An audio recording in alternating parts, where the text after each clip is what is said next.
આજે આપણે જમવાનો સ્વાદ વધારે એવા બે પ્રકારના ટેસ્ટી રાયતા બનાવીશું. કેળાનું ગળ્યું અને એક તીખી મોળી બુંદીનું.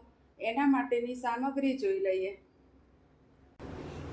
હવે એના માટેની સામગ્રી જોઈ લઈએ.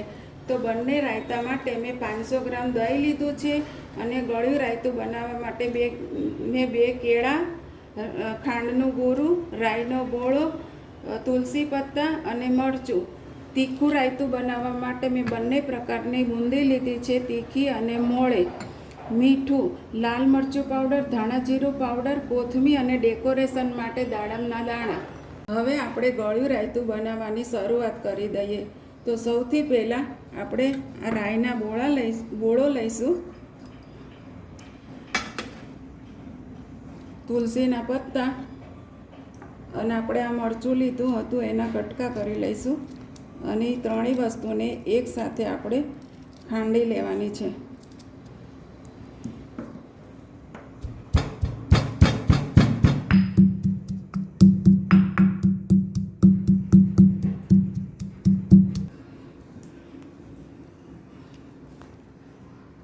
આપણું આ પીસાઈ ગયું છે. હવે આપણે કેળા સુધારી લઈએ. હવે આપણે કેળાના કટકા કરી લઈશું.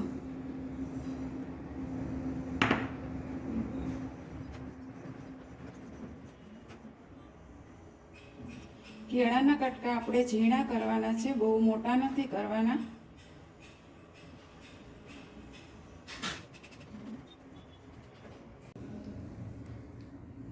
હવે આપણે ગળ્યા રાયતાનું દહીં લઈ લઈશું.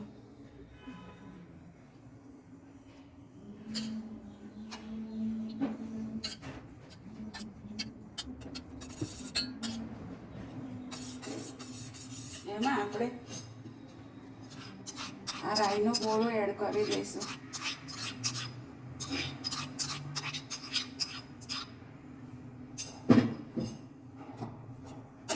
આપણે કેળા લીધા હતા એ કેળા એડ કરી દઈશું.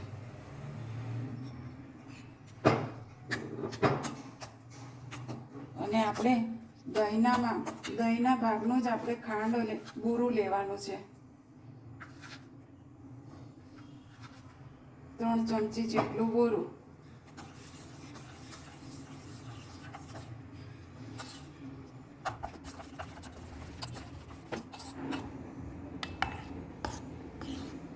હવે આપણે આને બહુ નથી ચલાવવાનું. જો બન્યું છે ને એકદમ સરસ.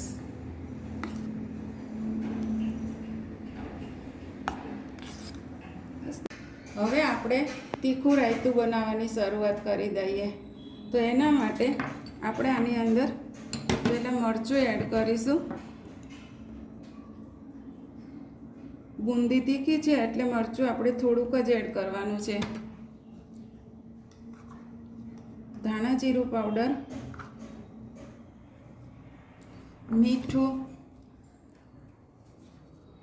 દહીંના ભાગનું જ આપણે મીઠું નાખવાનું છે. થોડી કોથમીર, થોડીક ડેકોરેશન માટે રાખશું. અડધી આપણે મોળી બુંદી એડ કરી દઈશું અને અડધી તીખી બુંદી એડ કરી દઈશું.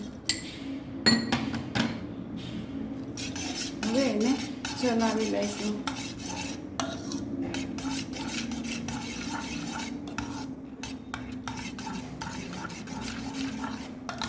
આપણા બંને રાયતા તૈયાર થઈ ગયા છે. હવે આપણે એને સર્વ કરી લઈએ. તો આપણે પહેલાં ગળ્યું રાયતું સર્વ કરી લઈશું.